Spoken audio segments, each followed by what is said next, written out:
Welcome to Top Tier Wrestling, your ultimate destination for all things AEW and WWE. Whether you're a hardcore wrestling fanatic or just a casual viewer, we've got you covered with the latest news, in-depth show reviews, and our unfiltered opinions on everything happening in the world of professional wrestling. Join us as we dive into the high-octane action, dramatic storylines, and backstage buzz of AEW and WWE. Get ready to step into the ring with us and stay on top of the wrestling world. This is Top Tier Wrestling.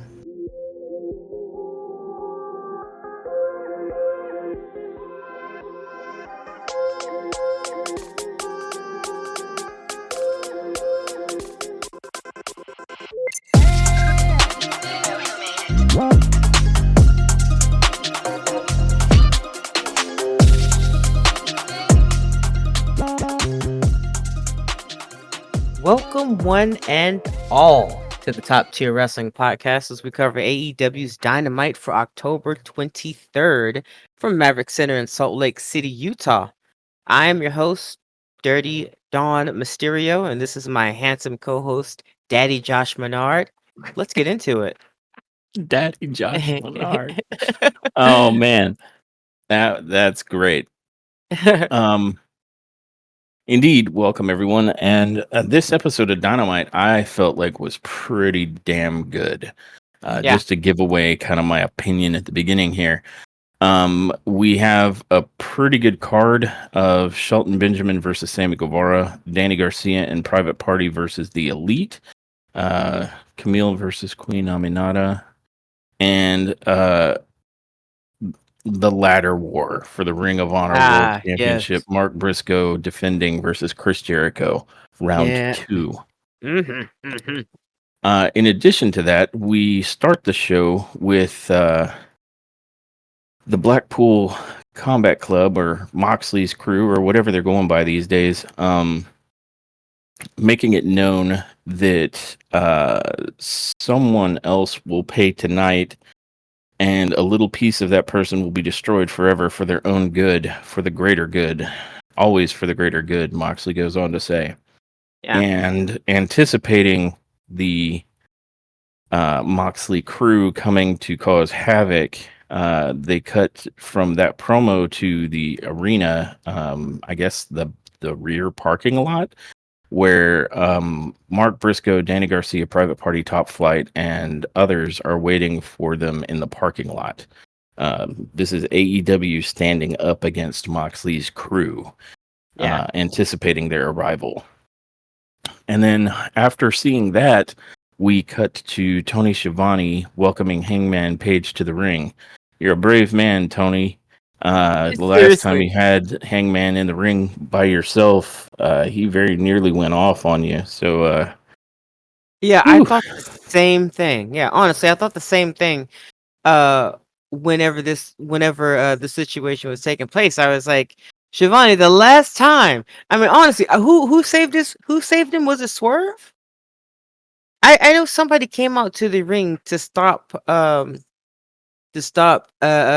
Paige from destroying Shivani, but whatever the case, he got lucky. Jeff Jarrett?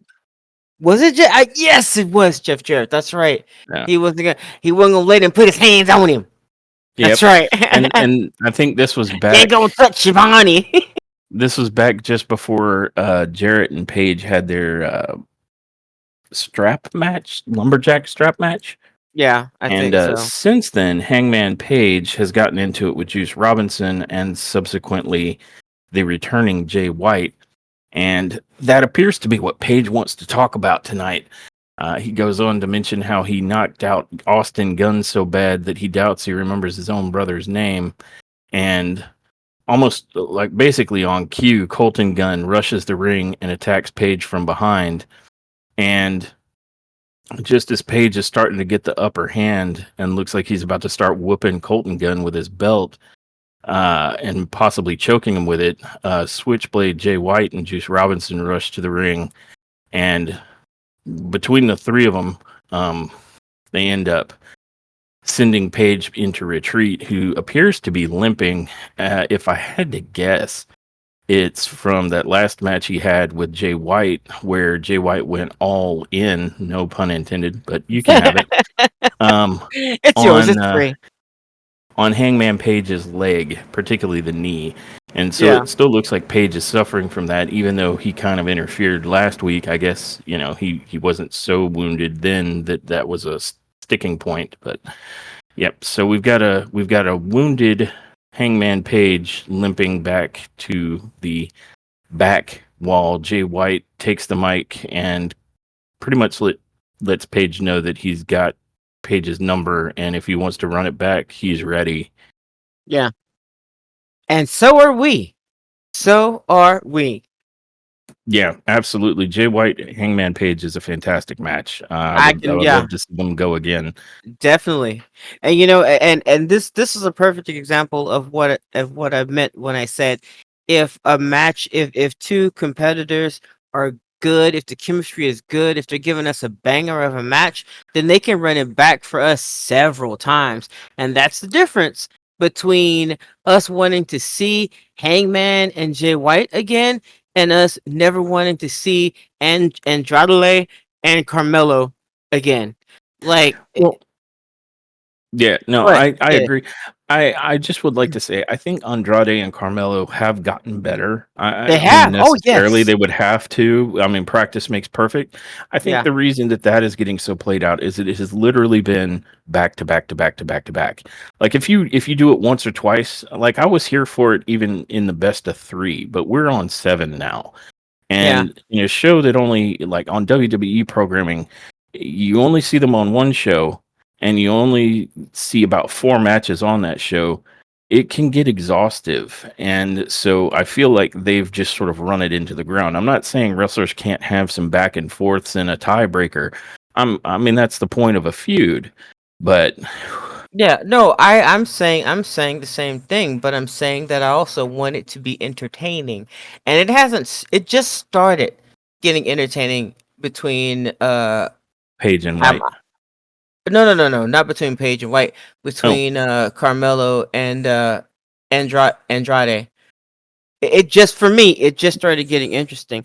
Beforehand, I was not here for it. It was kind of repetitive. And not only that, but Carmelo was winning by nefarious means, which I was also not here for because I could remember his run at NXT where he stood on 10 toes. You know what I mean? He stood on business and yeah. did the damn thing. But then he comes to WWE. You bring him to the fucking main roster and then have him be a weasel? No, I don't like that at all. So they came away from that at the very least, and now we're seeing some comparable matches between the two. And even still, I felt like they didn't have any faith in these two men, to be honest, because they did everything they could. They gave Carmelo an advantage and gave Andrade a disadvantage. They threw in LA Knight for no freaking reason, and look, they're still throwing in LA Knight. So but that's what I mean when I say that's the kind of feud that apparently they can't. It can't stand on its own. It can't. They have to add other stuff or throw in other bits of excitement to keep people invested in this match. And throwing all that in to me shows me that they know that there's a problem there.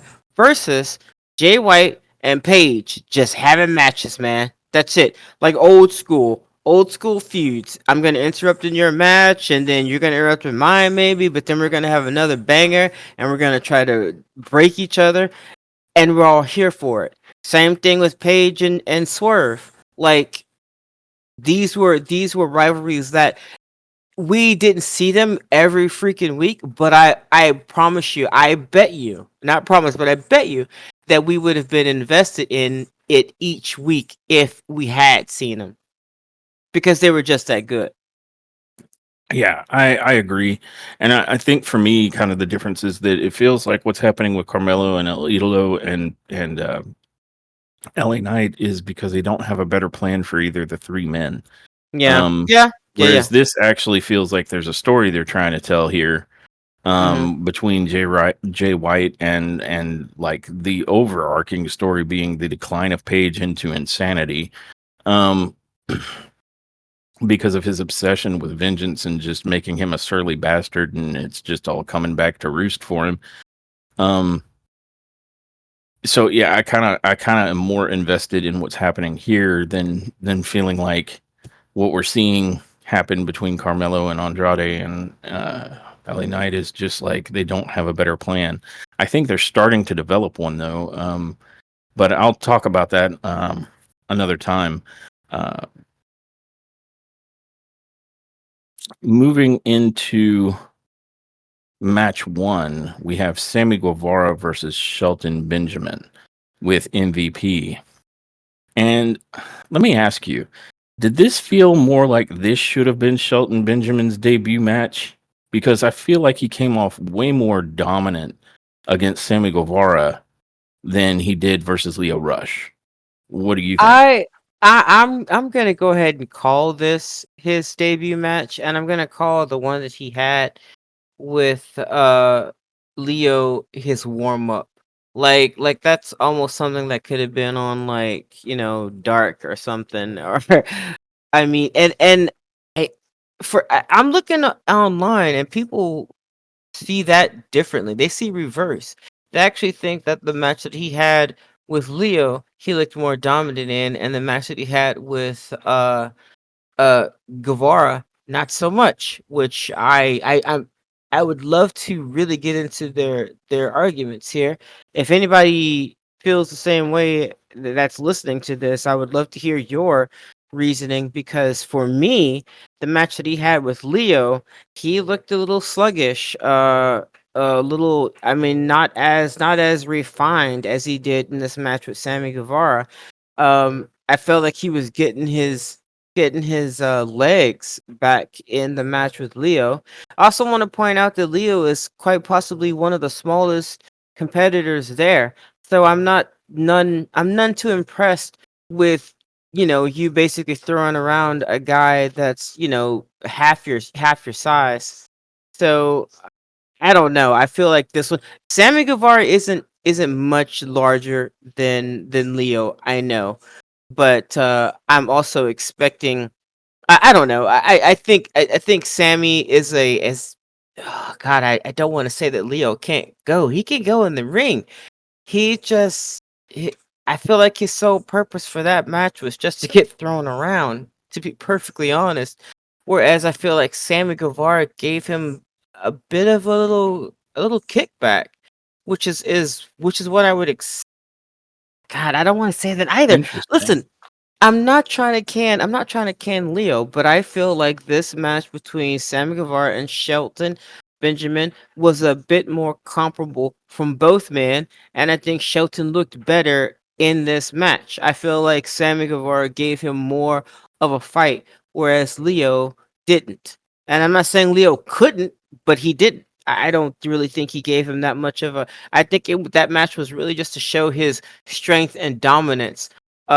Whereas this match is more to show his competence, because I feel like it was more of a, it's more of a, you're not just gonna be able to throw this guy around the entire match, and he didn't. I mean, he did. I mean, he got some throwing around going, Yeah. like right off jump, which is why I think it's weird that people would say that like the match was kind of slow to Hmm. start.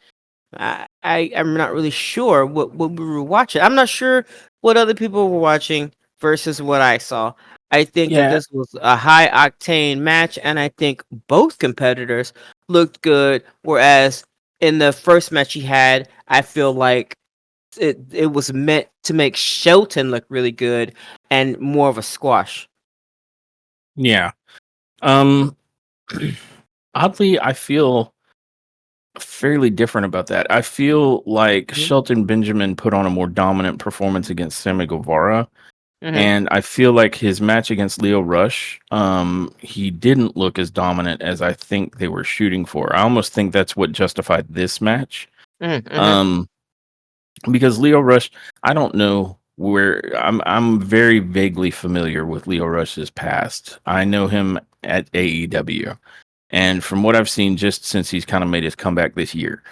And so Leo Rush hasn't won freaking any matches hardly.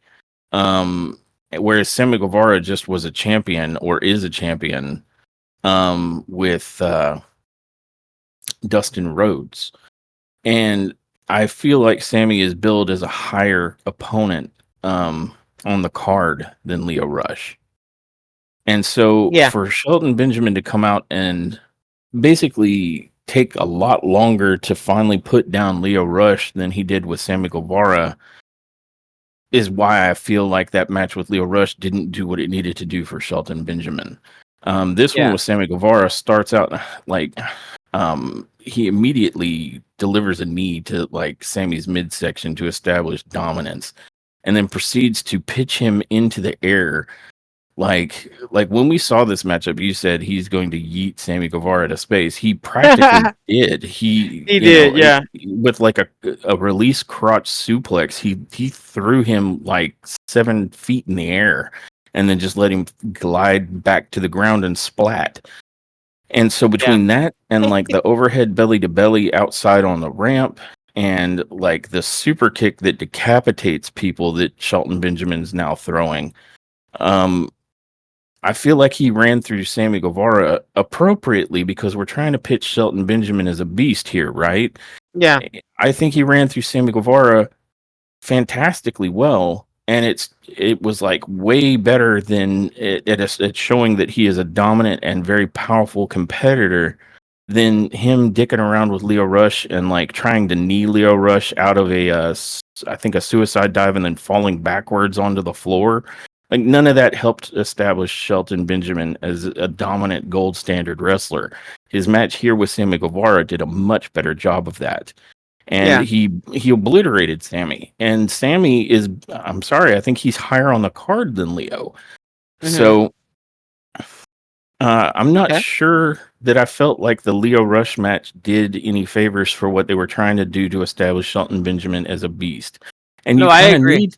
you kind of need to establish him as that if that's what you're going for, especially if it's anticipated that Bobby Lashley, who is absolutely a beast, is going to show up. Shelton Benjamin has to stand next to this guy and not be completely Oh overshadowed. yeah. Yeah. Yeah. Yeah. For sure.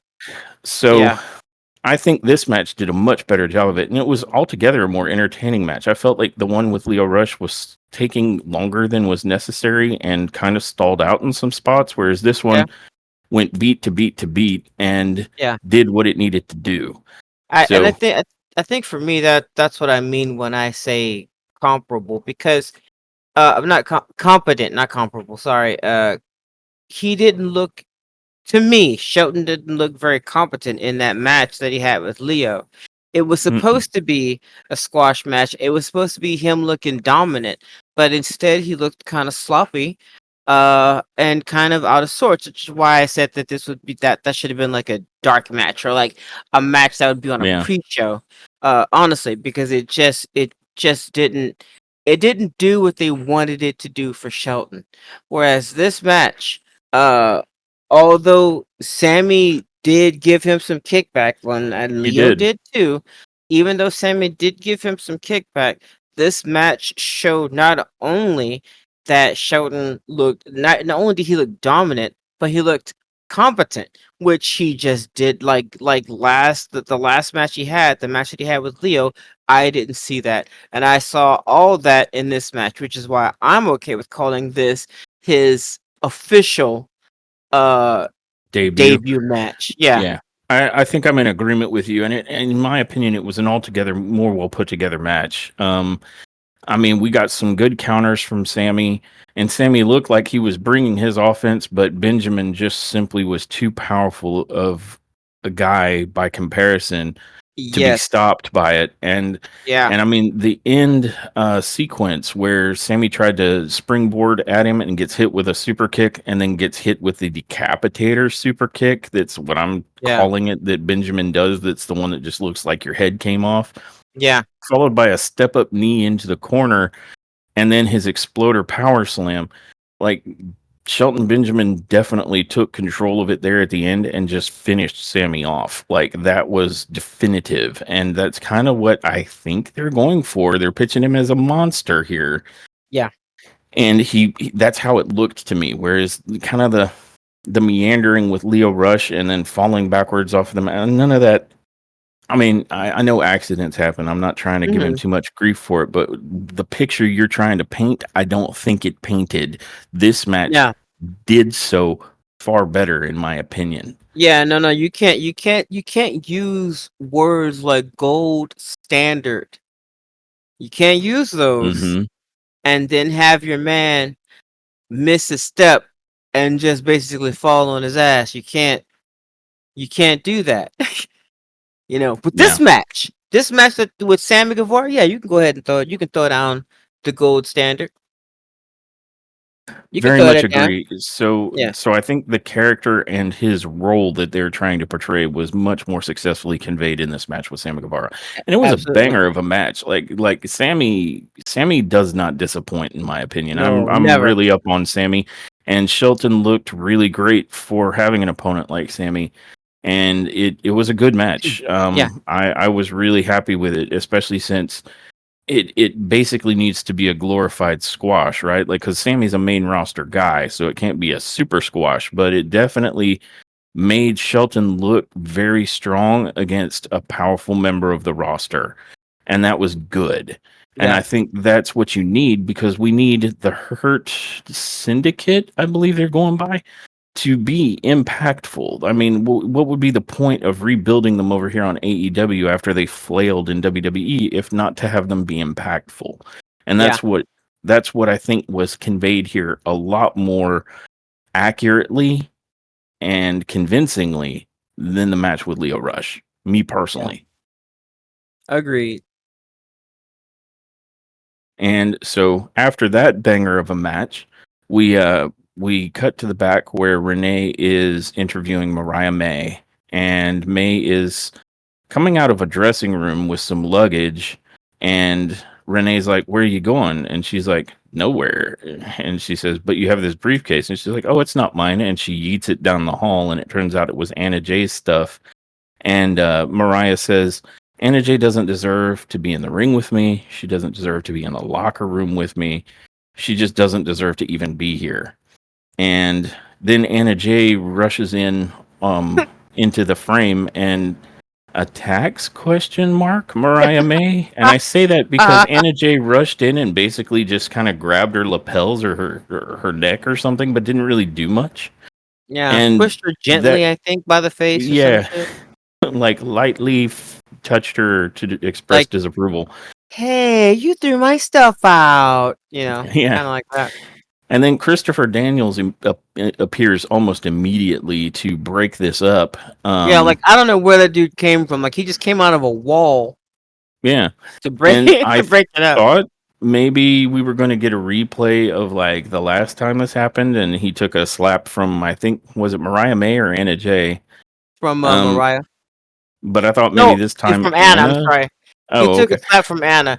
Yeah, Mariah ducked out of the way, and he got a smack. But no, he was just like directly off camera, like right off camera, just waiting for the second that Anna Jay came and gently pushed Mariah May's face. When she came to give her a cheek massage, he was right there to be like, yeah. Yeah, and I So thought we were going to get a replay. Maybe like this time it's the other one that slaps him, but they yeah, didn't do that. So nope. He just came to be like, hey, massage your other cheek or some shit. I don't know. yeah, so for me, I feel like a couple of small missed opportunities here with this particular promo. One, that Anna Jay didn't go at Mariah harder, like that She would have threw been all your good. shit out, man. Yeah, and so it wasn't really so much of a backstage attack as a backstage you showed up and like I guess kind of touched her. And then before anything could happen between the two of them, Christopher Daniels was like immediately there to break it up. And so I thought, Seriously. well, okay, so do we have an opportunity for him to like catch a kick in the jimmies or something like something, renew the gag. No. You could have a running gag. It'd been funny. And they didn't do that either. So Well, yeah. AEW does not condone impromptu humor. Um, that is not okay. I'm just kidding. I don't know. Yeah, but they just missed the opportunity. So, yep. That was just kind of like a dud. It kind of fell flat to me cuz I didn't see anything really. No heat, no No. nothing. Um, Yeah. As backstage attacks go, it was very limp. yeah, the softest, gentlest.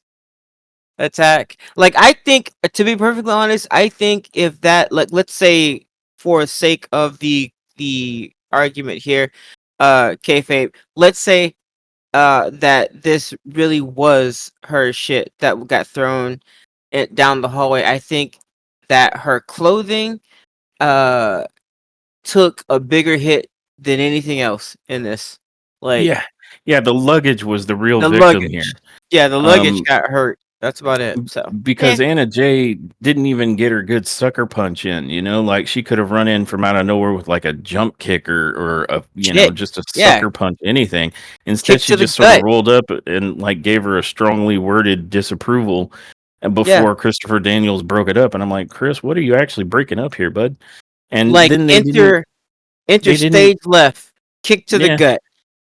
Some maybe some cross like hammers across the back or something. No, yeah, none of that. Just coming in. Oh, okay, cool. Ah, yeah. that's kind of lame. It was lame. So yeah, that one could use some work. That's my recommendation because like I'm here for you trying to build heat between these two ladies, Yeah, but that didn't really do it that well. And yeah, again, you missed the opportunity for Anna Jay to get in some shots on Mariah May, which would have been fantastic. yeah, Because Mariah May being the heel that she is, you kind of want somebody to punch her, and that's yeah, Anna's job, right? And then you also missed the opportunity for kind of a recurring joke of Chris Daniels catching a hit here and there. yeah, It would have been funny if not effective in any other way, and here it missed both. yeah. So And I bummer. feel like AEW really leans heavily on some of WWE's older shticks, especially from the Attitude Era and especially from like the Monday Night Wars, right? So all of that would have, like what you just said, would have fit perfectly in that dynamic. Well, I mean, it would Um have fit with and you today. I are mean, we Yeah. Well, I mean, what I'm saying is, like, they could have gone all out with that. Like she could yeah. have, Anna Jay Hmm. could have come in with her luggage and thrown it back at Mariah. Like, I mean, it could have been so much more. Yeah. I thought I would see, Anna Jay choking Mariah out with, like, some of her clothing, like, something. Something, yeah. And I mean, the reason I said you could have compared it with like more recent events is we just saw Seth Rollins go ham on Big Bronson Reed. I And know, but I it, had to bring up the love that AEW has for the Attitude Era and for the Monday Night Wars because they lean so heavily on it any other time.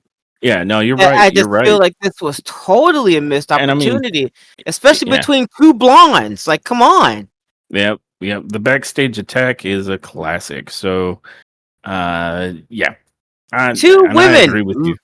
There's two Yeah. women. There was lingerie in that. I'm not. I mean, I'm if you not don't trying to want take it that way, but I'm saying, to, like, all the clothing is there just sprawled out. You got a you're guy not trying to wrong keep though. these two women off of each other.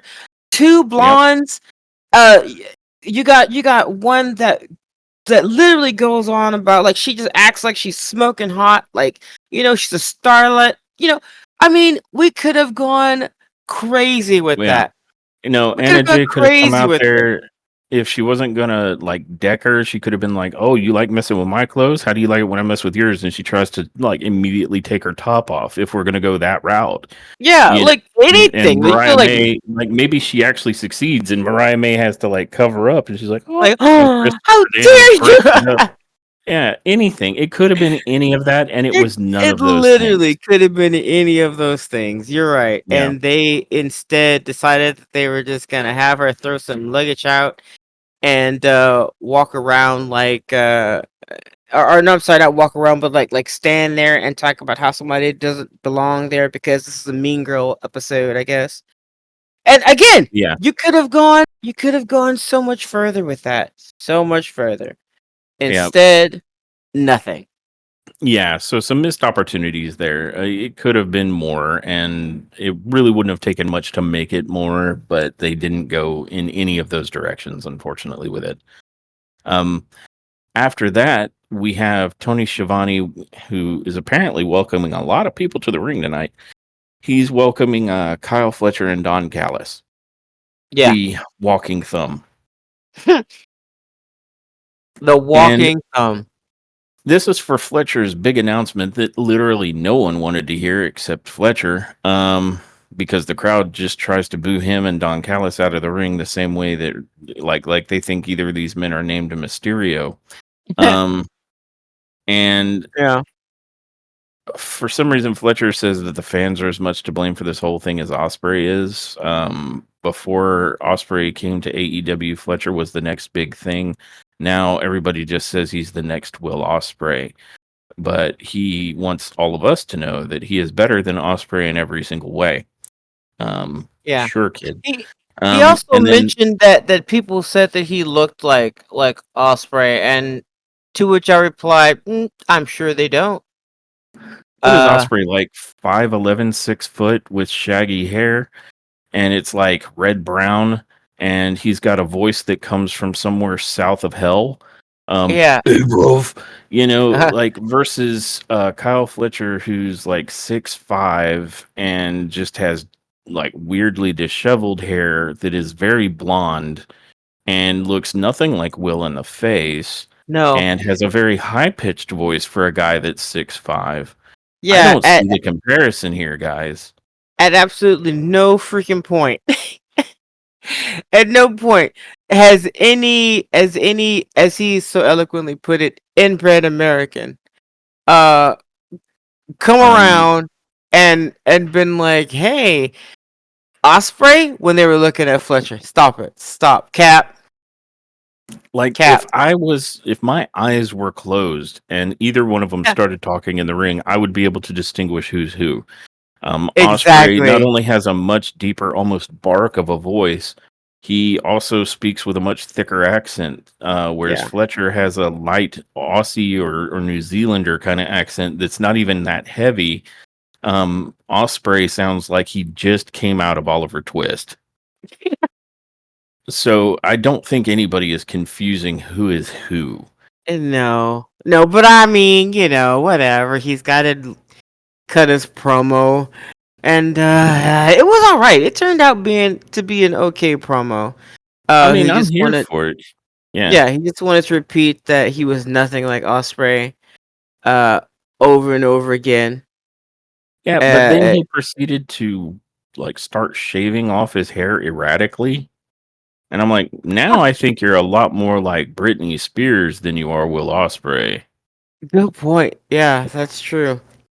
I also thought it was funny because when he did it, he didn't finish. He didn't finish like buzzing his hair off. No, he just took out So, like 3 big chunks and then left the rest. And it's like so, you're gonna finish that, right? Like so the that's not a audience, cool look. the audience started the chant of "You look stupid," and And I was somewhere here Sheamus for it. is like, finally, someone other than me. Yeah. So that was good stuff. Um. Yeah. Finally. So it was a good enough promo, and I'll definitely look forward to seeing like Kyle Fletcher. I mean, it did what it needed to do. I will. I might sound like I'm being harder on it than I should be because like I really don't get who would confuse either of the two of you. Like you're Yeah. very different from one another. But that said, it at least paints a picture of Fletcher wanting to get out from under Osprey's shadow, and that's solid. Like I can see that. That's consistent. It's coherent. Yeah. Um, while his methods might seem a little extreme about how he's going about it, the intent is very clearly spelled out, which is good. That's better than some of these. It's simple, really, and then goes over the river and through the woods to Grandma's house before it makes that simple thing make sense. Um, so that's cool. And I'm here for the wrestling that's going to come out of that because Fletcher is fantastic in the ring, and so is Oh yeah. Osprey. Oh And yeah. their Yeah. styles are different enough. Like Osprey is more high flyer in a lot of ways, Yeah. and striker, whereas Fletcher is like he can do that stuff, but he's been leaning heavily into being more of a powerhouse that likes to slam people with big power bombs and big like pile drivers and such, Yeah, and giant brain busters on the top rope and shit like that. So they're different enough in their style that I think it'd be a very good and interesting match, and I'm here for it. yeah. Um, The one time I saw a match between them, it was a banger. So now that they don't like each other, it should be a brutal banger. yeah, I look forward to Osprey hitting the Tiger Driver on Fletcher like 5 times back to back. Yeah. Um, or the other way around, because Or the that other, was what yeah. Fletcher threatened. He's like, I'm going to Tiger Driver you so much that your neck is worn down to a little nub. And I think you had said at the time, that's not how necks work. So I'm here for it either way. A little I'm nubby neck. expecting some neck nubs out of this one. Here comes old neck nubble. Here That's it our new comes. rating system. Is it 1 or 5 neck nubs? Oh Is man, our that was 3 neck nubs, man. 3 neck nub three and a worthy. half neck nubs? Yeah, Yeah. there we go. That's there right here. You heard it first. Our new star rating system is the neck nub. Oh man. Yeah. And Uh. after that promo,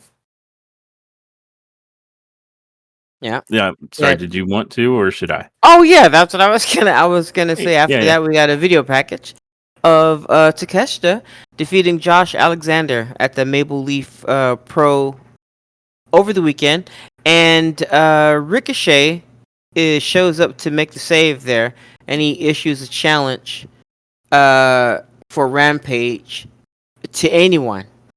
MVP shows up and gives him his card. Yeah. He does not And throw it aside. He looks at it mm, and then, oh yeah, and also when MVP showed up, Ricochet was like, "This motherfuckers." I mean, they have a yeah, past. yeah. They have a bit Though of a colorful past. I have to admit, Uh, while Ricochet looked at him askance, this was one of the least like hostile exchanges between MVP and someone, so it yeah, was pretty good. And like you yeah. said, he didn't throw the card away. He did not throw the Um, card away, so we shall man, see how could that you turns out. imagine a Hurt Syndicate with Bobby Lashley, Shelton Benjamin, and Ricochet? Holy crap, that could be a powerful faction. I would be in for it. And I'm assuming that MVP is broadening his horizons for this particular faction that he's creating. He hasn't gone just after African American athletes. Not if Yeah. he's going after Ricochet. So that's at what? I don't know what to say about that. Like, maybe I'm in the wrong on this, but Ricochet does not look Caucasian to me. I know he is though. He is, guys, He and I is, know. but I know people are gonna be like, "What?" Because I was like, "What?"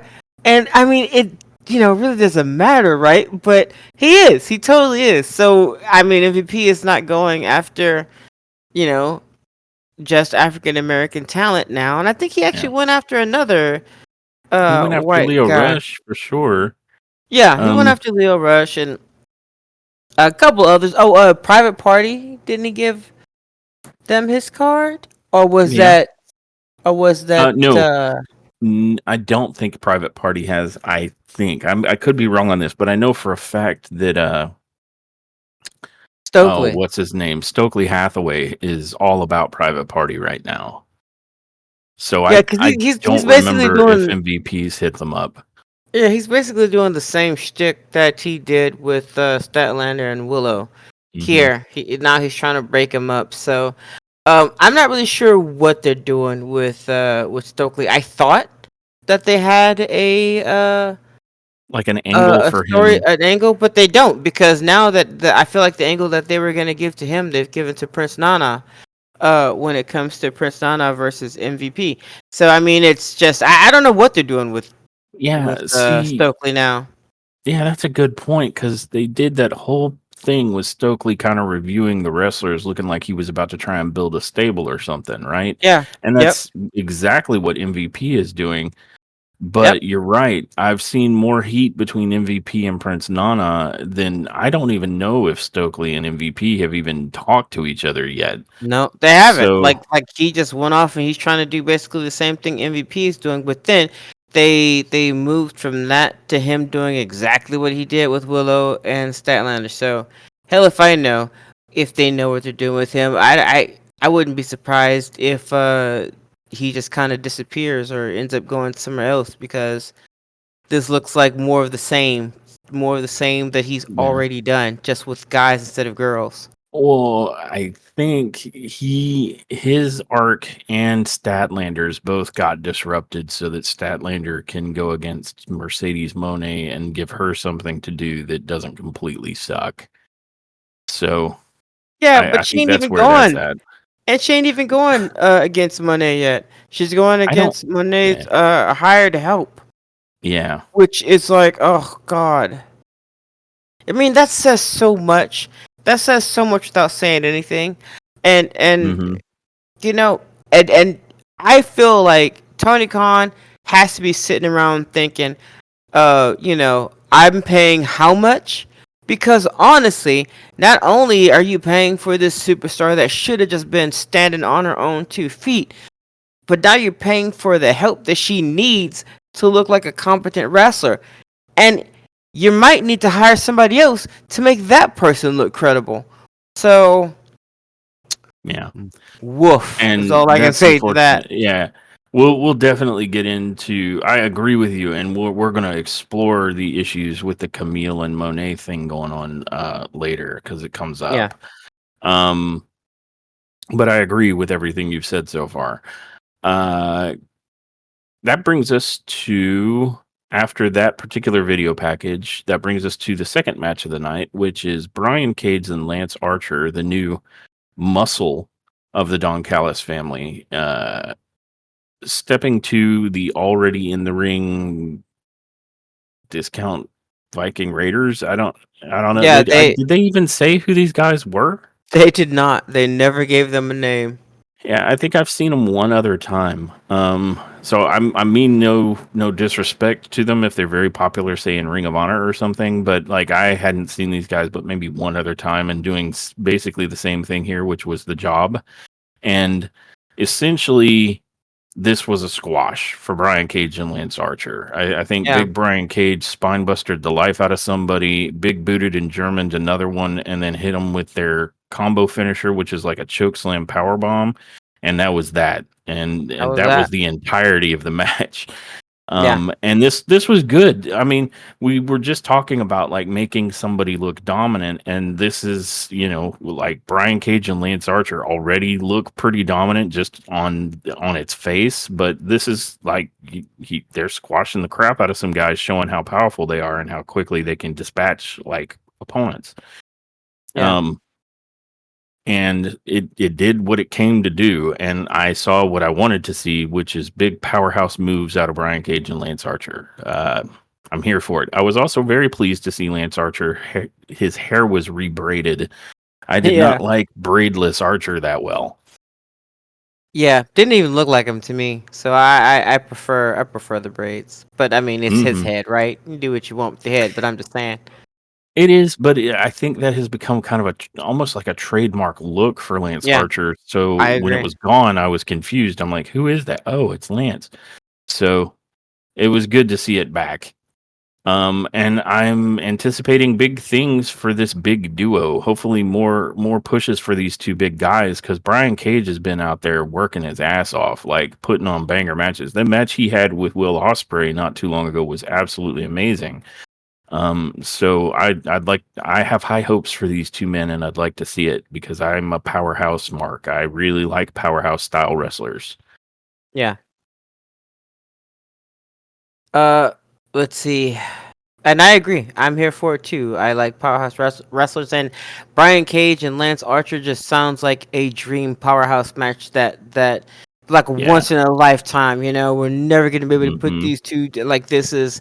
Yeah. So this it's scary, and I love it, and I hope that we get to see them in matches with other people that aren't like squash matches. I want to see Because I mean, we know Brian Cage can go, and we know Lance Archer can go. We already know that, right? So they don't even really need to do any squash matches. Let's just see them get into a match with some like a good tag team, and let's go. I'm ready for it. Well, and now that Brian Cage is in a tag team officially with Lance Archer in the Don Callis family, could we potentially see Big Brian Cage and Lance Archer versus the Gates of Agony? Because for so long, Cage Ooh. and the Gates were on the same side, but the Gates of Agony are also kind of a powerhouse team. So that would be like interesting, at least for anybody familiar with Brian Cage having been with the Gates of Agony since they were all together in the Mogul Embassy. Yeah. Um, there'd be a little interest there because like one, it's a nice powerhouse match, like all powerhouses in there, and two, where's Ryan Cage stand with the Gates of Agony now that he's in this tag team with Lance Archer in the Don Callis family? Hmm? Yeah. So I'm here for it. Yeah. And I too. you two are also here for it. Yep. Me too. Also. Excellent. And after that, we are given a view of the welcoming committee of AEW that's still out in the parking lot waiting for Moxley's crew. And you have Orange Cassidy out there, and Chuck Taylor comes down, who we haven't seen in a while. So it was like, hey, there's Chuck Taylor. Hey, And Chuck. he comes out there to tell Briscoe that his match is up next, but then he also gets in the ear of Orange Cassidy, telling him in no uncertain terms, like he understands where Cassidy is coming from, but that the BCC or Moxley and his crew really represents a threat to AEW, and if there's a guy who could step up to him, a guy who's actually beaten Moxley before, it's Orange. So he needs to step up. And that's Yeah. coming from one of Orange's super best friends. So And you got to give that's the kind people of what they want. you gotta. I'm surprised we didn't. But Well, we kind of sort of did. And we'll get into I that mean later. they could have hugged and then you could have had the camera pull out, but it's all good. Hmm. But that particular segment was impactful because Chuck Taylor is literally telling Orange that he needs to step up and stand against Moxley. Yeah. Um, which that's a couple times now that's come up, so it's inevitable now that he will be the face of AEW that stands against Moxley and crew.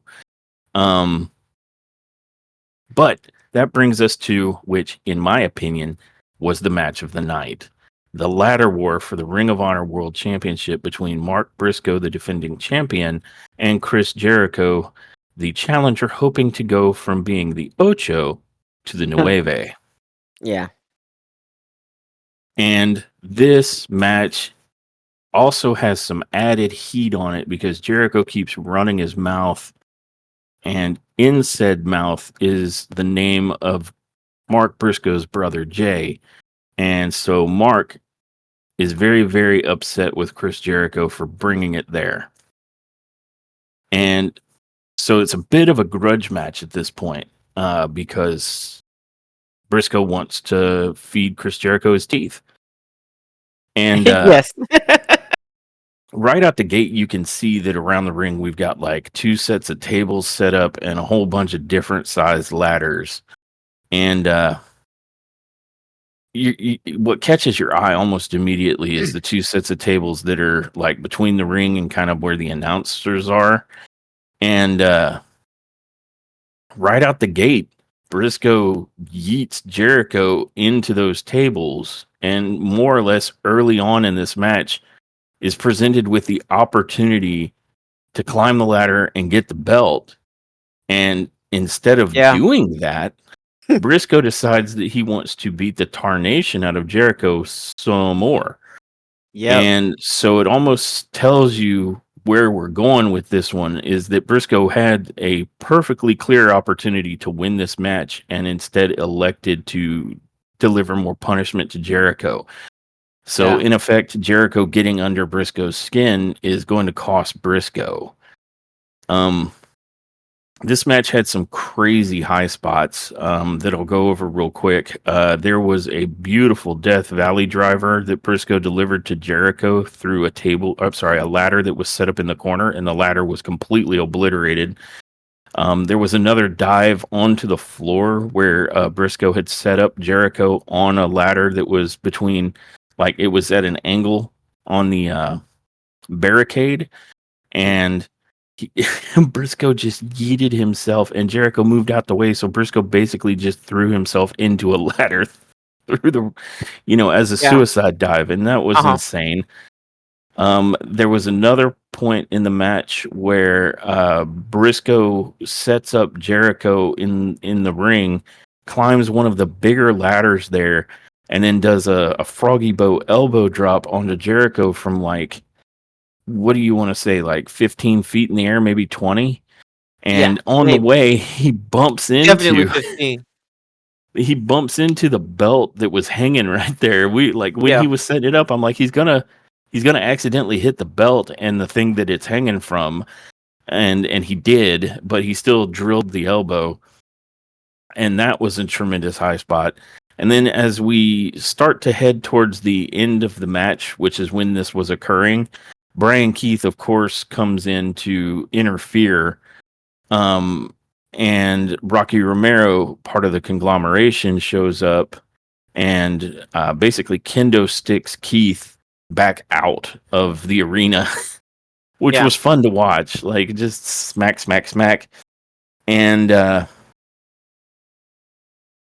Briscoe, I think after hitting the Froggy Bow, I may have it out of order a little bit. Actually, I think when he climbed up the ladder, Brian Keith, to drop the Froggy Bow, that's when Brian Keith tried to interfere and was run off, and that's when Briscoe hit the Froggy Bow off of the top of the ladder, and Yeah. then he then picks up Jericho and just nails him with the J Driller, and then after that, Briscoe starts to try and climb the ladder to go for the win, and that's when Big Bill comes to the ring, literally just one hand goozle grabs Briscoe in a choke slam position off of the ladder, like, just Yeah. grabs him, and then carries him to the side to the ropes and yeets Briscoe with a choke slam through two more tables on the outside.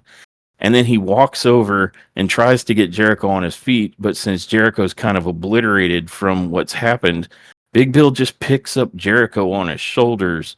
And this is the damnedest thing I've ever seen. I can't recall having seen this before, but he carried Jericho in a fireman's carry up to the top of the ladder where Jericho was able to grab the belt. And you now have the Nueve new Ring of Honor world champion, Chris Jericho. And Yeah. that match was insane. It was I, a it was a great match. Um and I guess I'm gonna have to be the bad guy. It was a no, great match. It was a great match from Briscoe.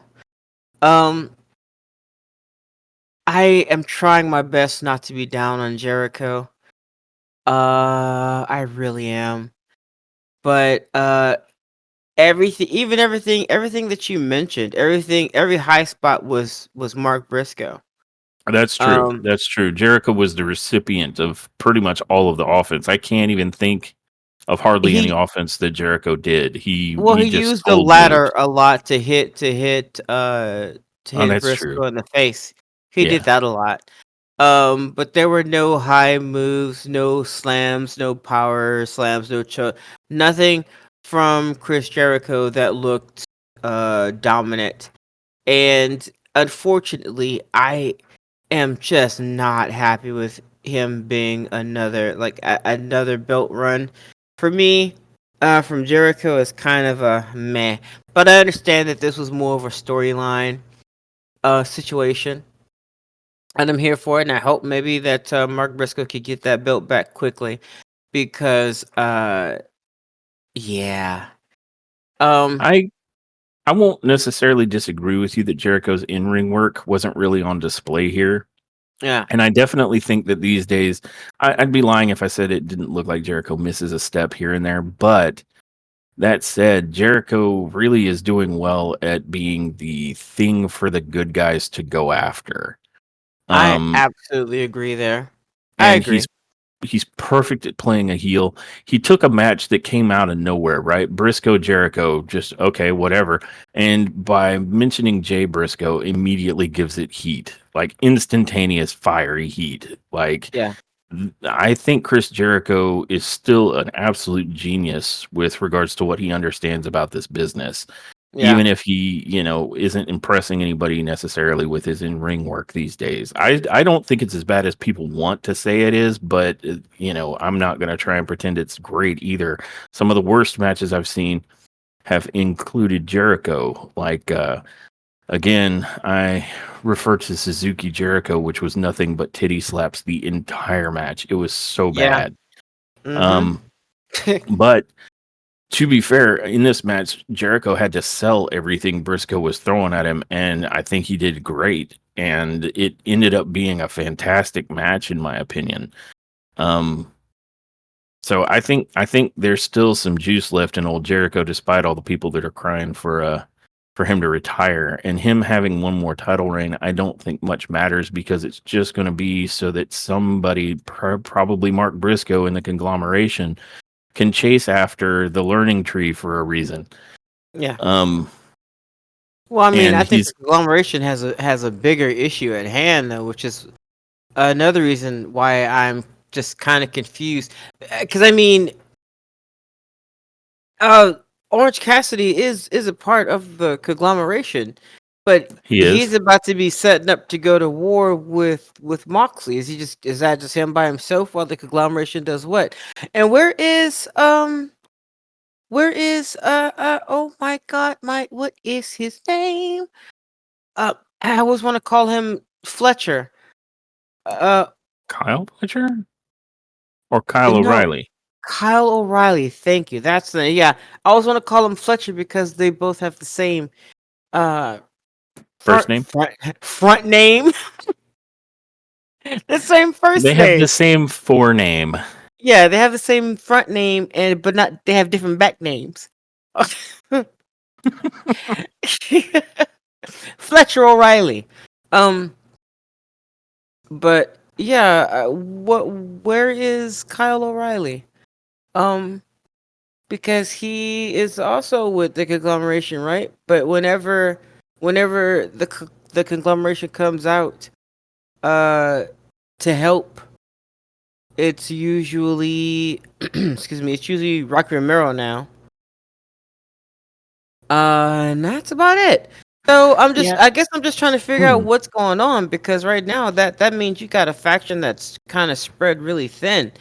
And I if the issue, if the heat's going to be with the conglomeration and the Nueve, sorry, um, then then what are the other two dudes doing, and well, why? Why are we doing it?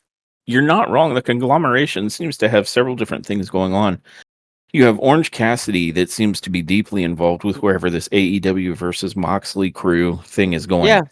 You right. have Kyle O'Reilly, who the last time I checked, Kyle O'Reilly was looking with interest at what was happening um, with regards to what happens next, right? Because there's a bit that occurs on this Dynamite that Kyle O'Reilly was Mm, watching with interest, that's but they right. do seem to be in different directions. Kyle O'Reilly is going after a different group that we'll talk about in just a second.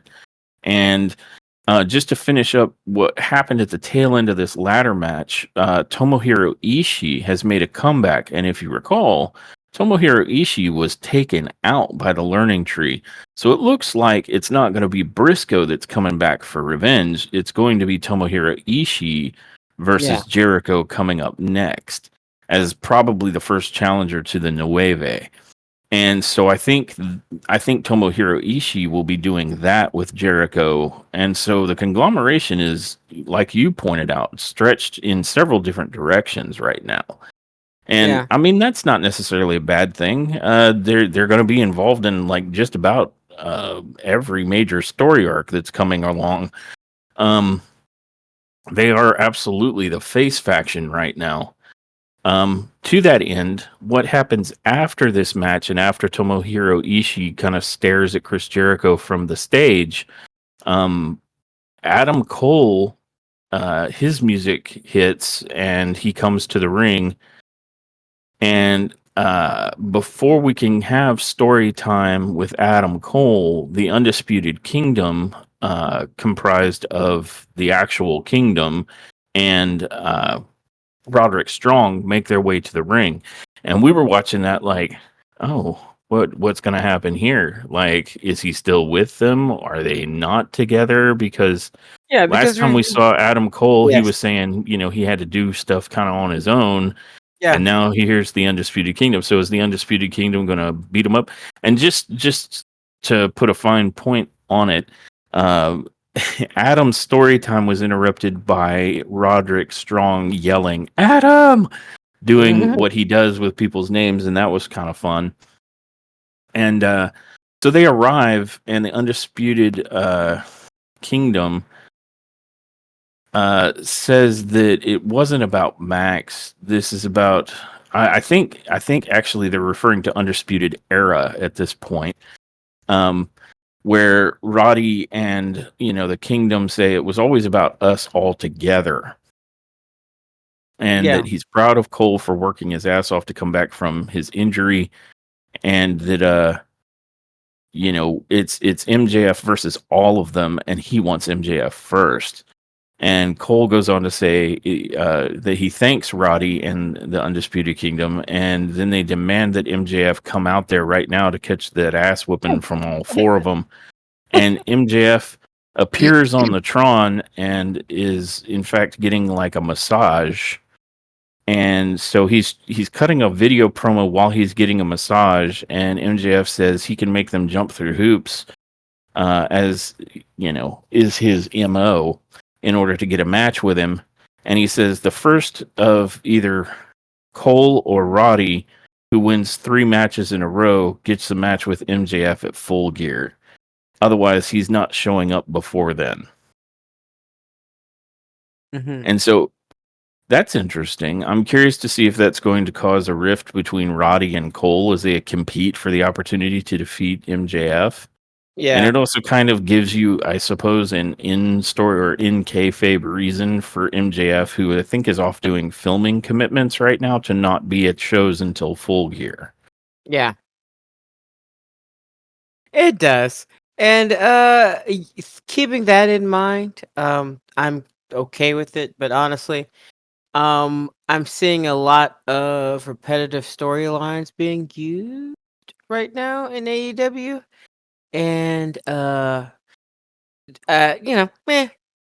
Uh and I know classic MJF, I guess, but I'm not even sure what the fight's about. I'm not even sure when MJF became the heel again in all of this. Like I feel I kind of feel like maybe they don't really know what the hell's happening. Yeah. Honestly, the last time we talked, or the last time Adam Cole got up there on stage, he literally thanked them, uh, the undisputed kingdom or whatever. He talked about having love for him and stuff, and how he appreciates letting that they let him go off and do this on his own, and understood that it's something that he had to do on his own. And then like they come back this week and it's like they never had that conversation, and it was almost like we were being gaslit because of the way they were saying stuff. It was like, yep, this entire time we have been by your side and ready to fight against uh MJF with you, Yeah. right? Yeah. And also, we also would like to I would like to have him first, so because that was the plan all along, right, Adam? Ha ha ha. Yes, Roderick, it was. That's how I felt. Yeah. No, I agree wholeheartedly. And it's one of the bigger storyline issues in AEW right now is the make it make sense for, like, is Adam Cole a heel? Because he started out betraying MJF when Right. both of them were basically a face super best friends team. Yeah. And then, like you said, Adam Cole, showed up long enough for MJF to come back the first time and kick him in the nuts. And so it's like, oh, okay. So, and he was relatively a face. And I'm sorry if I'm repeating this because I think I've tried to explain this before, going over where the continuity like falls apart in this one. Yeah. Hmm. Um, but then MJF made a second comeback a few months later, and now he was a heel going after Danny Garcia and assuring us that we will thank him later. Um, and Yeah. so now he's a heel. And so then Adam Cole finally makes his comeback a couple weeks ago, and he's like a super face for reasons. Yeah. Only that I can see is because MJF is now the heel. And so it's been really difficult. Like the continuity of this has been very, very non-existent. Yeah. Real And talk. like you just pointed out, just like on this week's Dynamite, Adam Cole is here with the Undisputed Kingdom when the week before he was talking about how he's not with the Undisputed Yeah. Kingdom and he's doing He's this on his going own. along. And Yeah. so yeah, there's another continuity issue. And so I'm hoping they can make it make sense because Adam Cole and MJF's story arc with the best friends thing, I want to say either earlier in the year or last year was like very, Classic. very good. And now it Yeah. feels like it's being woefully mishandled and abused. And I would really like them to get it to have a continuity to make it make sense. And it looks like where they're Yep. settling is somehow it's not so much about heel and face as it is about Adam and the Undisputed Kingdom versus MJF. And then I guess we'll figure out who is the heel or the face based on what they do. I don't Yeah. know.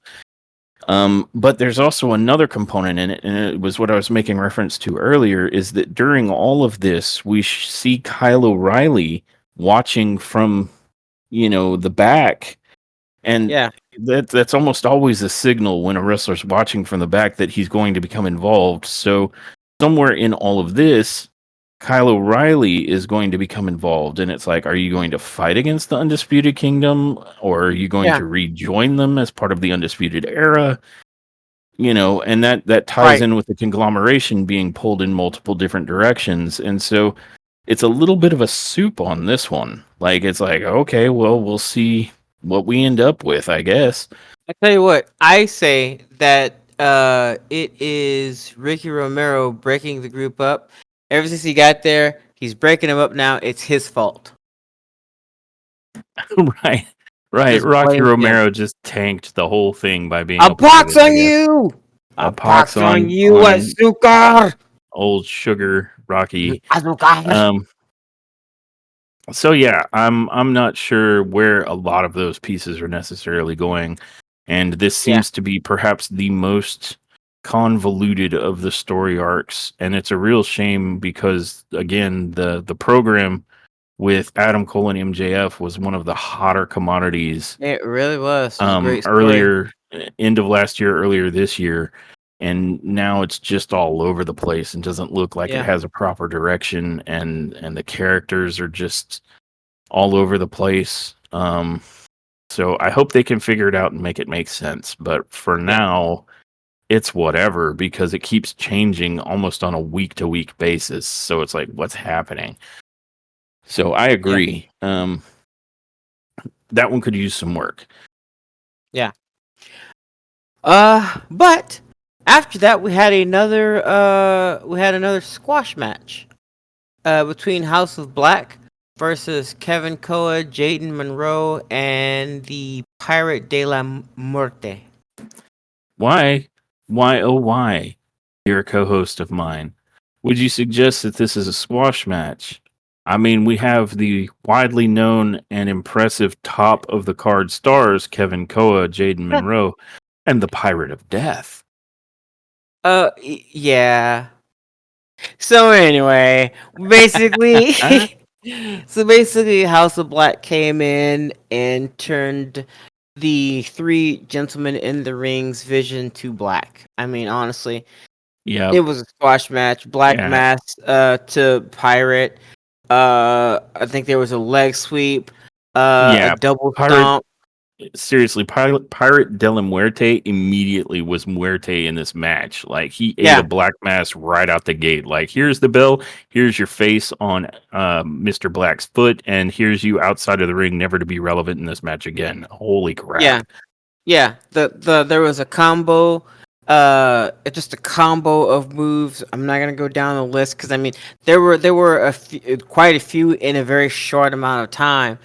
Uh, but I mean he literally like they literally just obliterated these three gentlemen. I think it was ended by or it finished with a curb stomp by Matthews, and that was it.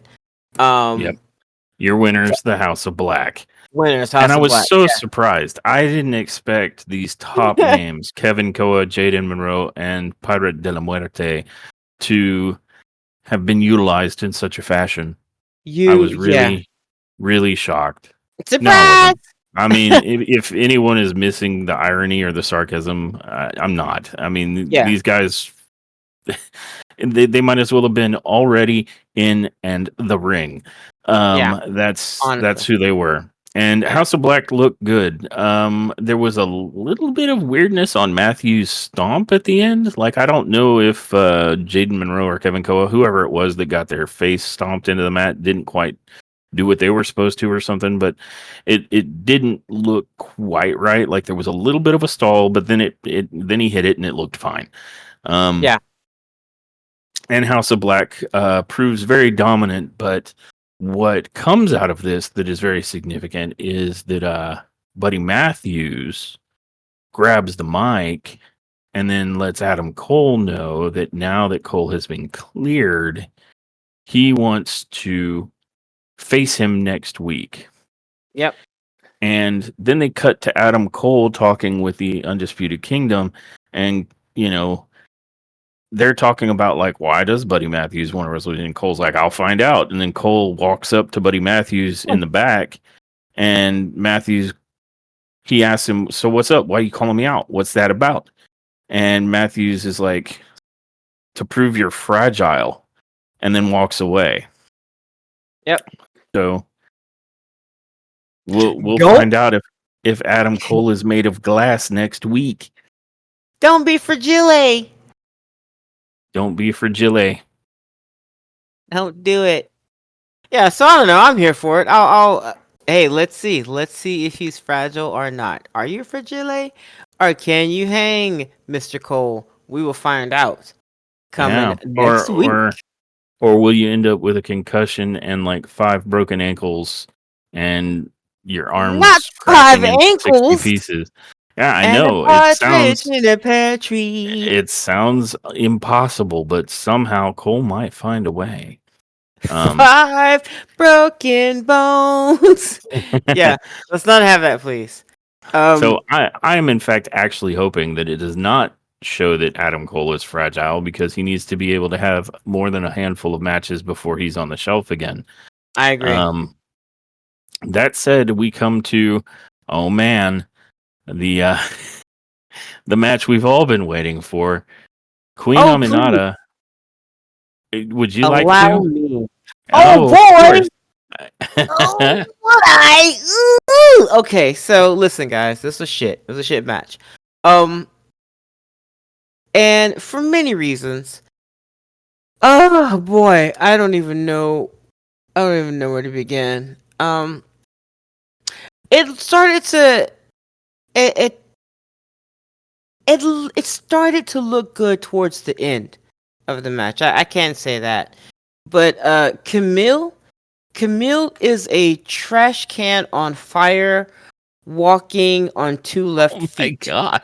Um, I don't care, man. I like honestly, normally I say stuff like that and I go, man, maybe I should consider the person okay, well, I'm considering the person I'm talking to.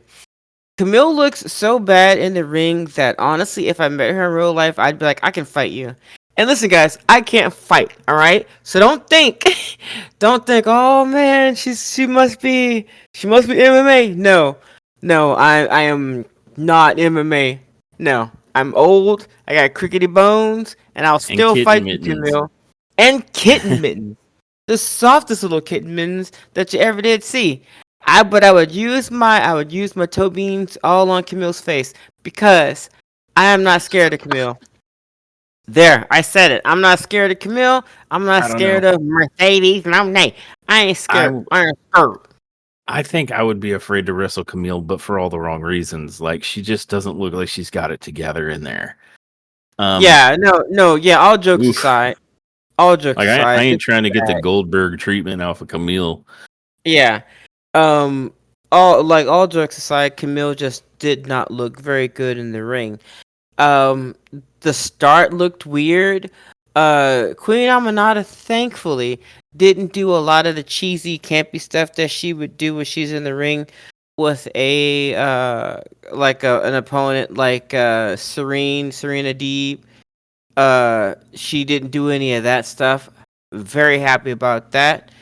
And once Queen Amanada got it, because this was not a squash match, thankfully, and it couldn't be. It absolutely could not be a squash match because Camille could not squash. Okay, like it couldn't happen. But once Queen Amanada got in basically into control for a little bit, it started to pick up. It started to look a lot better. I think Queen Amanada did the best that she could with the opponent given Yeah. to her. And once And again, we have the relative newcomer who is being utilized to help give the rub to somebody who's theoretically higher on the card. yeah, Why does this seem so freaking backwards? yeah, And the torture why? wreck that Ugh, the torture wreck that Camille did at towards the end there, and she spins out into a power bomb. Uh, okay, that looked bad. The twisting reverse DDT that was supposed to finish this match looked awful. Just I, I really don't know. I really just don't know what else to say. Queen Amanada looked good. Camille, the one who once again was supposed to be uh showcased here, just did not. I don't think I don't think she met the challenge. Um, no, we're ending up with an issue where they can't make Camille look good if they tried, and we're getting evidence of that. They are yeah, trying, and it didn't and they're look good. trying. They are trying, man. Queen Aminata freaking tried. And I'm sure Statland is gonna get in the ring with her and freaking try. But hopefully no one gets injured while trying to make this woman look good. But I Yeah. honestly don't. I don't. And You gotta ask yourself at what point do you ask yourself, how much am I willing to cost myself with my decisions about who I put into the ring? And I'm talking about Tony Khan here. Like, you have to yeah, ask well, yourself. that's an incredibly good point because Aminata is trying to give Camille a rub, and Statlander is trying to give Camille a rub, and all of that is because Camille is secondhand attempting to give Mercedes Moné's useless ass a rub. Yes, all And of this to so build up you one person. Mercedes' failure is now cascading down into Camille's failure, which is cascading into better wrestlers like Queen Aminata and Statlander having to try and make either of these two lame ducks look like they're worth two squirts of piss. And that's How many? literally Mercedes is at the root cause of tanking a good bit of the women's division right And now. she's still getting her check. So how much time, how much money are you going to invest in this? This shouldn't be at this point. You should be getting residuals now. You should be getting profits back. You're still putting in money and time on this. How long are you going to do this? Like, I know you got all the money in the moon, like whatever. You could cushion the moon. I get it. But how long, how many resources are you willing to use? How many other wrestlers are you willing to use? What if your top star, financially, the one that you pay the most, what if she gets in the ring and ruins the career of another one of your superstars? Yeah. What And if Camille gets in the ring with Statlander and basically breaks her leg or something, or does yeah, something goofy, ruins her? What if she gives her something like what happened to Big E? Then you're paying that, and you've ruined the career of a wrestler for God knows how long. Yeah. How many I people, how much money, how much time are you willing to put into this to make this work? Yeah. And there's a parallel here with Camille over on WWE with regards to where Raquel Rodriguez is right now. Oh And boy. I couldn't tell you who I'd rather not see in the ring, Camille or Raquel, because both of them are in the Oh exact same role and both of them are failing in the exact same ways. And they're having to be carried by everyone else in the ring. And why? you ain't wrong. You're not wrong. I understand why they're doing it with Camille, like because Mercedes is tanking the whole damn thing and they're trying to throw good money after bad with this girl. Yeah. Um, You just took I the words mean, right out of my mouth. I can understand more with Mercedes and Camille. yeah, I can't understand with Raquel and Liv Morgan. I honestly cannot understand what the is happening yeah. over there. But in both cases, I mean, to an extent, Camille is responsible for her representation in that ring, and she's not looking like she's on the level for the position she's been put in, and that's the parallel I'm drawing with Raquel.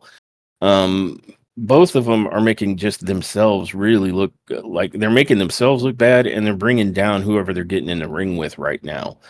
And uh, there's some real issues here. Like Mercedes Yeah. Monet is an absolute poor investment. I'm just gonna call it like I see it. Like she's Yeah. not the only thing she's known for at this point is being one of the highest paid women ever, and she's one of the worst performers ever.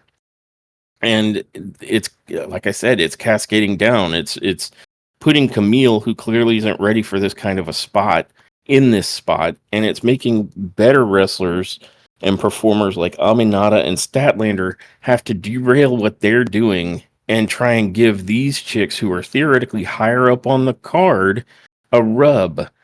Yeah. And it's just mind blowing. Like I'm sure I don't know that there's anything else Tony Khan can do but try and recoup, and get Mercedes over because she's on a contract now. But dear God, it is not Yeah. going well. Yeah. I absolutely agree. Um. So the only thing that was worth looking at in this match was Aminata. Yeah. Nothing else was worth anything. And of course, Aminata has to do the job because Camille has to go over, and it's just a train wreck. I would give this like -1 neck nub, maybe one neck nub in our rating system because Aminata was in it, and that's Yeah. it. That was the only thing that was good about this match was the existence of Queen Aminata, and I wish she was being put to better use than this. Hmm. Um, After the match, we have Chris Statlander running out to the ring. Mercedes tries to attack Statlander and she back elbows Mercedes, who then flies out of the ring, as you would imagine would be the case when a mountain hits a chihuahua. Um, and then she proceeds to try fighting off both her and Camille. Or at that point, she's fighting Camille, but then Mercedes gets in there and just does some distraction, and that allows Camille to hit her DDT, reverse DDT thingamajig, Oh and boy. they both stand tall. And I'm like, did they? Like, it just, Yeah. it ain't working for me. This whole thing, like, there's a couple of women, and I've said it before, so I won't repeat myself, but they need to go. There's Yeah. just no ifs, ands, or buts about it. Um, Yeah. but moving on from that, Team AEW is still shown to be waiting for Moxley's crew, but instead we get the patriarchy. Uh, Yeah. Oof. And The patriarchy hits the ring, and um, Kip they're looking. Sabian. Let me see if I'm recalling this correctly. Did the patriarchy see Kip Sabian and then like carry his ass to the ring to address some shit, or was that Uh, last week? Am I no, bleeding the they. two together? You're not. You're not. They saw Kip Sabian, and then Kip Sabian runs off, and the patriarchy goes after him, and he runs into the ring. Kip Sabian does. Yeah, that's how Um. I thought it went, but I wasn't sure if I was remembering it right. Yeah, but while that's happening, they cut to Hook, who is also making his way to the ring, and Yeah, he's being asked about whether or not the person who hurt his father has been found, and he says, "Yeah, the son of a bitch is in the ring right now." So he's yeah, on his way to go to the ring. So yep. And we Chris don't Christian, know who that son of a bitch is, by the way. Like, yeah, there's a few people it could be. Is it Kip Sabian? Is it yeah. Christian? Is it Nick Wayne? We don't know until Hook hits the ring. Yeah. So Hook hits the ring, and Christian is he has basically he has Kip cornered, and I don't know if Christian goes on the attack. Uh, No, I think when he first hits the ring, it's Nick Wayne who swings on Hook, and Hook ends up suplexing the life out of him. But then when he's about to get up, I believe Christian swats Hook with the little not briefcase, but the little contract box that he's carrying yeah.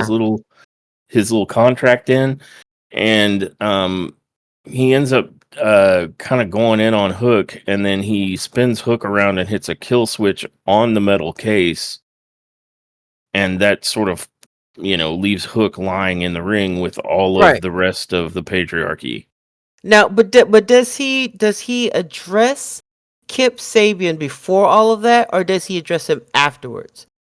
Because he says that he knows why. He gets in his face and he says, "I know why you've been interfering and why you did what you did." Right, and then he tells him to go stand in the corner. Remember, and then he goes to stand in the corner. He says, "I'll deal with you. I'll deal with you in a little bit." Yeah, I think that was after Hook had been disabled because Hook would have been fighting Okay. him if, in that moment. So I think that was a brief interlude that he did with Kip Sabian, and then he proceeded to kind of, if I'm remembering correctly, he stands over Hook and is telling him that he's here for Hook and some other stuff, and so it's It's like, not so what it now it's not, Christian, it's not what it seems, and he can help him. yeah, Is what? Yeah. yeah, something like that. So we've got Christian doing the whole father thing again here, it seems. Was the, Yeah. the story with regards to attacking Taz.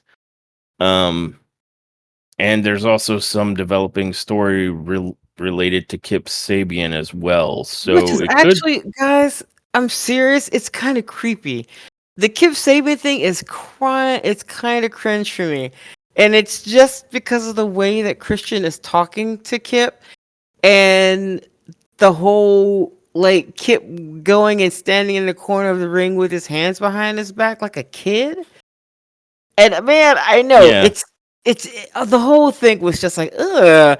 And even when they walked out of the ring, Christian was telling everybody, he was like ushering them all out of the ring and where to go. And then he basically told Kip to come on, and Kip's like walking behind him, legit like a 3-year-old, seriously, with his hands behind his back and yeah, everything, his head down, like he's in trouble with pops. And I'm like, yeah. man, this is really, really I weird. I tend to agree with you. Like Christian as everyone's daddy angle is disturbing on its face, but I can't Yeah. fault them for the consistency here. And Yeah, so, that's um, true. and to some extent, it's not the worst thing in the world for the patriarchy's stable to be expanding right now because unfortunately, Kill Switch was out with pneumonia. Yeah. Um, uh, I'm gonna assume that's not in a kayfabe. Maybe I'm wrong. Maybe I'm being worked. But while he's out No. recuperating, Yeah. Yeah. it's not the worst thing in the world for the patriarchy to be expanding their stable, especially since it feels like we're on the verge of stable, like big time stable warfare in AEW. Yeah, that's also true, which is why another reason why I'm like, what are we doing with the conglomeration? Because we're gonna need more stables right now. Like Moxley's getting crazy. There's about to be a war, man. Like it's like Yeah. you know. And this, I mean, again, like, ugh, the walking turtleneck being anybody's daddy just makes me want to puke in my mouth. Ah, I'm here for it. but like Stop it's saying daddy. Ugh. but it is a heel thing and it's working. And unlike what's going on with MJF and Adam Cole, this is at least consistent. Like you can follow it and not It feel is. gaslighted. Yeah, true. So that works. I'm curious to see where they end up going with it, how Kip Sabian fits in, and where what Hook ends up doing with it. Um, Yeah. so altogether, not a bad spot, honestly. Um, as much as I might like as far as like the character and the stable of the patriarchy and Christian, Father Christian Cage drives me bonkers in the kayfabe storyline is good. Him being Yeah. this kind of a heel is good, and Christian is honestly he's looking better and better. He just had that match with Jay White, and both of them looked shiny, shiny, Yeah. shiny in that match. It was Yeah, that was a fantastic. great match. Yep, I agree. So I got no complaints about Christian, like the wrestler, Christian the character, No. all day. Barf to the patriarchy, but that's the point, right? That's what a Yeah, good heel makes you want to feel that way about them. But I'm I not agree. complaining at all about Christian's, like the wrestler, Jay, I think is his name. I'm not complaining at all about him and what Yeah. he's doing. He's doing his job perfectly. Yeah. And with that, we are brought to the sixth match of the night, the Elite versus Daniel Garcia and Private Party, which seems weird because didn't the Elite just say never again, never ever again?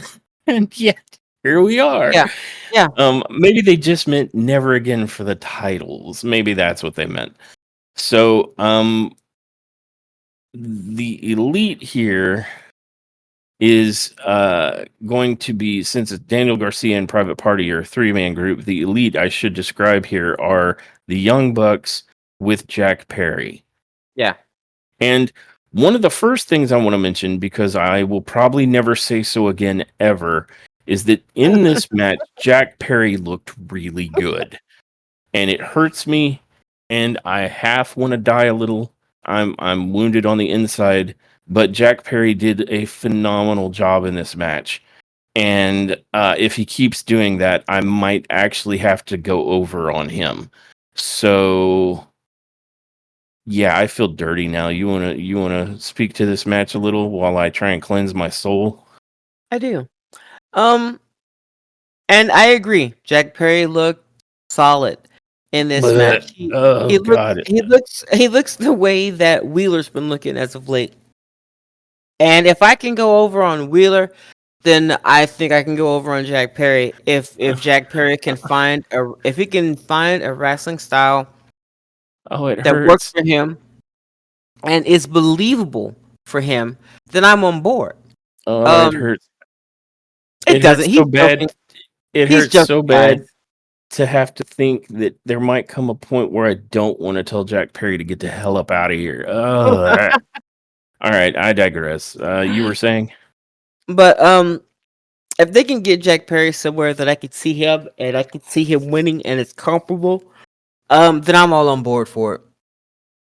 And he looked good in this match. Um, I And think I just a think couple of everybody did really. And yeah, they go ahead. did. They did. I just wanted to offer a couple of quick examples of what I was talking about. Yeah, There was a point where Jack Perry powerbombed Garcia through the timekeeper's table over the barricade, and it looked great. So there was that. And then there was another point where there was a draping DDT off the apron to the floor onto Garcia by Perry, and that was good. And then I think Perry hit a really disgusting looking poison rana on somebody, and that was good. And I feel so wrong, but he looked really good. I'll give him credit. He did. He looked good. He wasn't the blot that I thought would be the case in this match. He actually did really, really well, and that's saying something, because he's got to stand there next to the Young Bucks, who are one of, if not the best tag teams ever. So yeah, it's a tough act to be right alongside of. So Jack Perry rose to the occasion, yeah. and I give him credit for that. Now this was not a very long match, honestly. But it was high octane.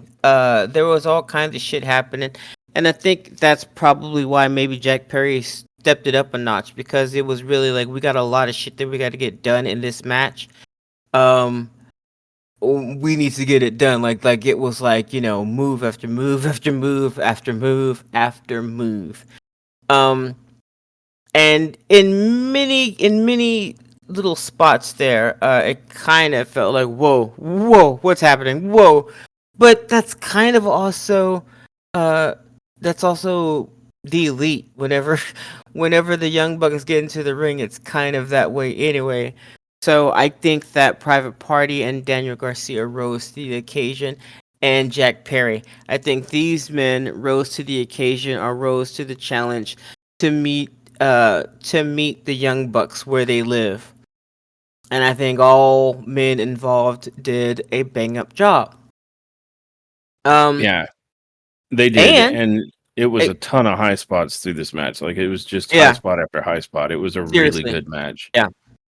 But surprisingly, and I say surprisingly because I didn't see it, but Private Party and Daniel Garcia won this particular bout.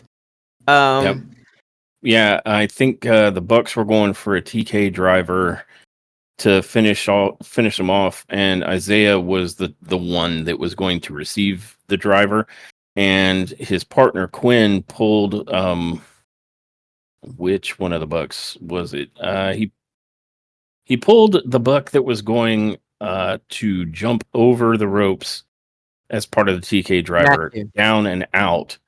And was it Matthew? I think And it then was. I that think allowed Terry. Isaiah to roll Nick then into a quick pin, and they catch the 1, 2, 3. It was either And that or was it him or was it Jack? no, I'm pretty sure it was Quinn that Yeah. No, pulled no. I the mean, buck I mean Jack Perry. I thought was it Jack Perry or was it a Buck? in what capacity? As far as I recall, Perry got taken out near the end of the match where him and Garcia were fighting off into the crowd, Oh, okay. Yeah, and that you're just right. You're left right. Private Party and the But Bucks. then, yeah, I think it was Matthew. Then I think you're right. Yeah, yeah, yeah. So, um, either way, it ends up the TK driver gets reversed and countered into a quick roll up pin for 1, 2, 3, and your Yeah, winners are Private Party and Daniel Garcia. And this was a very solid match. I mean, not only did Perry perform well, but the Bucks were as on point as they ever are. I didn't see any kind of flubs with Private Party, which was really good. Like sometimes they're a little shaky. Like a couple of matches ago, they messed up their own finisher. yeah, But tonight they were solid. Everybody was solid and performed well, as far as I could tell. yeah. And I agree. you ended up with a very solid, very good main event in terms of the in-ring work. But then after the match is where it gets interesting. Yeah, because we've been Um, waiting all night for the Moxley crew to show up, well, and I'm not even getting there yet. I'm not even oh getting no, there yet. oh okay. No, because in one of the major events in the post of this match Oh shit! was that Yeah. Isaiah Cassidy picks up the mic as the Bucks are leaving, and he says, "Look, Bucks, I think we've proven that we've got your number." And they want a rematch for the tag team championships. And the Bucks are like, whatever, dude. We already told you never again, never ever. Because you're seeing the Bucks as they're going backwards up the ramp.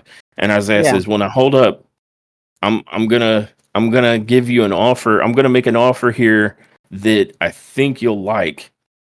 And Isaiah goes on to say, if they receive a rematch and they lose, then Private Party will split up forever. And you can tell that this was news to Quinn as much as to the Bucks, because he looked at Yeah. that like, wait, what? And the Bucks, they're like, yeah, I think I like that, and they accept the challenge. And that's kind of where you leave it off. Some dissension in the ranks between Private Party, right? Yeah. Yep. which we had already seen Stokely Hathaway kind of stir that soup. So Yeah. I'm curious to see where we're going with that. So now we either have to have Private Party break up for good, or they become the new tag team champions.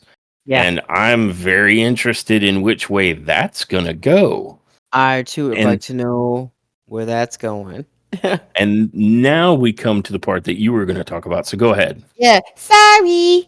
Yeah. No, you're good. So after that, the truck shows up and they go back to the parking lot and everybody's ready, but it's only Marina in the vehicle as Claudio and Wheeler hit the ring. They got chairs. Um Yep. So and Claudio and Wheeler attacked from behind while everyone was distracted looking at who was in the truck, which was only Marina Shafir, as you pointed out. yeah. Meanwhile, however, we got an answer to the question that I know everybody had in their heads, which is the hell is Taylor doing here and why? Um, he was just there to be dragged out. To be dragged out to the middle of the ring By Moxley, who was hiding by apparently as a he was a cameraman. cameraman. Dun dun. Dun. Okay, so he drags Chuck to the ring, and Wheeler put a chair around Chuck's ankle, uh, but instead, I think it was Claudio who It put it was. It was around, Claudio. yeah, who put it around Chuck's neck, Hmm. and then um, Claudio does the stomp. He Yeah. does the stomp He on the chair. quickly. Hmm. Yeah, he did a jump on the stump on the chair around the neck of Chuck, and right as he does it, Orange Cassidy it comes running into the ring, and everybody else, like the Moxley crew, rolls out of the ring, and then everybody else Hmm. starts running into the ring, other wrestlers and uh backstage hands and security everybody starts running up to check on Chuck, and Cassidy is just kind of kneeling there, looking at the damage, and he's just kind of just a look of stunned silence, while people Yeah. try to figure out what they're gonna do or what to do with Chuck, and yeah, just disarray. Yeah, painting the picture that Claudio just broke Chuck's neck, and the medical staff are sitting there very carefully trying to figure out how to do anything with this. And Yeah, as you know, the what is conveyed here is that Cassidy and the rest of Team AEW that was on the other side of the arena had been like the minute they realized that it was just Marina Shafir, they took out running. And that's why like Claudio, I think, very quickly did this because it was on a timer. Like basically they had to get it done before Cassidy and the AEW crew interrupted them. yeah, And so unfortunately Cassidy and Team AEW did not make it in time to help poor Chuck. And it looks like Chuck might now have a broken neck or be paralyzed, much like they did to Daniel Bryan or Brian Danielson. Sorry. yeah. So, and that is how the show ended. Yeah, with Orange Cassidy kneeling in front of the decapitated body of Chuck Taylor. His head was literally rolling out of the ring, guys. It bounced and went underneath the apron. So that's it for Chuck. Yeah, The end. yeah, another intense finish. Because Chuck Taylor is just trying to carry on with some sort of career after he's been injured so much he can't wrestle anymore. And as a friend of Orange Cassidy's, now you've got the Moxley crew having taken out, Chuck, his super best friend, the one remaining super best friend. Um, Yeah, so yeah, a pretty fantastic way to tell the story of what's happening between Team AEW and Orange Cassidy and the Moxley crew. Um, yeah.